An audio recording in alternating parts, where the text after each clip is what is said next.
is remote work is here to stay, clearly. Crisis or no crisis. We are being shown that remote work is the way to go, and it is possible to do that on a full-time basis. But how do you adapt to that without becoming drained or without having your energy depleted? And how do you manage your productivity in this new world? This is a beautiful question. And we have to ask ourselves, what is lack of energy? Well, lack of energy is an outcry for a new source of power, just like hunger is an outcry for food, right? So why are we suddenly facing an outcry for a new source of power? Well, probably because the old source was deficient. So in response to this crisis, actually, we have developed with Shift Happens a remote work package, which addresses exactly this question. And particularly, we're taking people through concrete behavior changes that is helping them move into a new paradigm of performance. So the old paradigm was where we were managing schedules, where we were managing productivity, we were managing tasks. And in this new paradigm, we're looking at how do we manage our energy? How do we manage our motivation? How do we work from a self-generated sense of power, source of power? So we're tackling these questions, or we are helping people to change their behaviors in such a way that we shift from managing energy, from managing schedule to managing energy, from managing productivity to managing motivation, and from working with tasks to working with scenarios.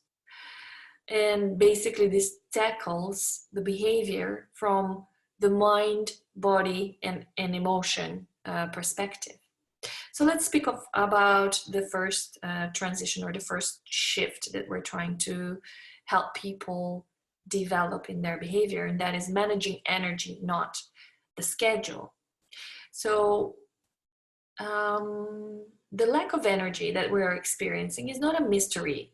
It is not something that happens to us all over the sudden, and we are like helpless victims of circumstance. Our lack of energy is a direct response or reaction or outcome of the choices and decisions that we take throughout the day. As simple as that, right? If you're hungry and you don't eat, well, you have stomach aches. If you're hungry and you eat too much, you might have stomach cramps, right? So the symptom is a twofold problem. On the one hand, it's neglect. On the other hand is self-sabotage. So in the neglect situation, we are not aware, we're not trained or accustomed to listening to our body, but our body is communicating to us on a constant basis. It is constantly acting as a feedback and telling us, well, now you feel great, now you don't feel great. This is what you should be doing at this point in time. In the morning, you're very productive, for example. Suddenly at 3 o'clock at night, you're having a stream of thought and a stream of insights. What do we do when we have that at 3 o'clock at night? Usually we resist it, right? And we go into defense mode and we hate that situation. Why am I being awakened at 3 at night? This is when I sleep, right? So in that sense, we are not working with our body, we are working against our body.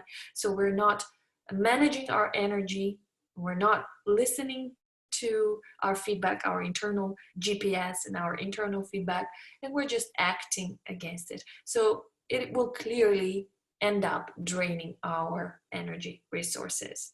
So this is the first, one of the first things that we would practice or teach people. And there are concrete tools, there are concrete exercises that we can take you through that will shift your behavior into managing your energy, not managing your schedule. Secondly, we would work with managing motivation and not productivity.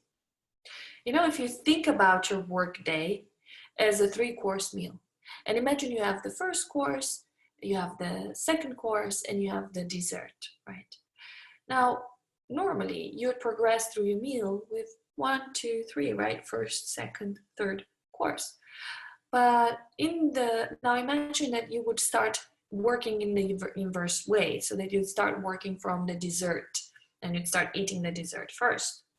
How would that motivate you, or how would that shift or change your motivation to eat the first course and the second course? Obviously, your hunger will be quelled, and you might not be as inspired or as enthusiastic as you were in the beginning to have your first course and second course, right?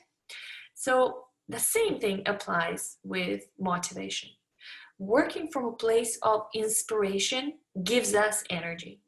Working from a place of desperation is what drains our energy. So we would identify this, what your dessert is. What is your dessert? And then based on the outcome, we would schedule the day in such way. So we're not plan it around different tasks. We would plan it around your source of inspiration and your source of motivation. And then in the third shift, we would work with scenarios and not tasks. So now think about this old paradigm where we used to have a to-do list and we're like checking various tasks on that to-do list that gave us a certain sense of satisfaction. However, that was a very short-lived satisfaction. Tomorrow you have to wake up, you have a new to-do list, and you have to do the same thing again and again. So this becomes a very unsustainable approach. How do you make this more sustainable? By introducing a personal incentive. And here's what I mean with that. Normally, we're checking task list on our to-do list based on the requirements of an employer or expectations that are presented to us from our job, right? So when we do that, basically our inner sense of satisfaction is dependent on an external source of validation.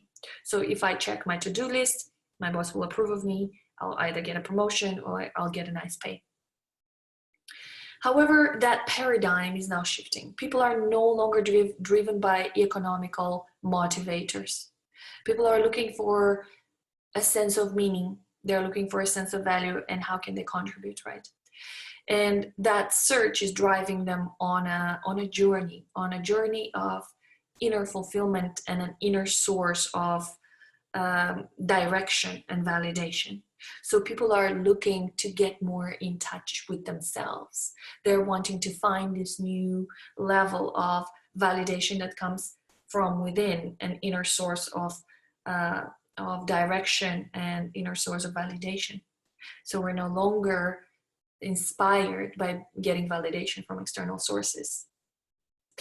And this requires very thorough emotional regulation skills. First of all, it requires you knowing where you stand on your emotional regulation level. And for that, we have this specific tool that we use in all our programs, which is our emotional intelligence test, one of the most robustly and most validated tool out there. So this is what differentiates us from other suppliers of emotional intelligence programs, is that we're using, our framework is built on a very robust and well-validated and scientifically backed instrument that has been developed over 20 years and has been validated on over 4 million people. And yeah, we opted for reliability and validity when it comes to this because we want to be able to empower you with solid data. So using this test, we're capable to have the finger on the pulse of exactly what is happening within your emotional system. And as such, we can help you identify exactly the right sources that will create this new shift of paradigm where you're finding your inner source of validation or inner source of power. And then we would help you create scenarios throughout the day which are enforcing or reinforcing these motivators within you.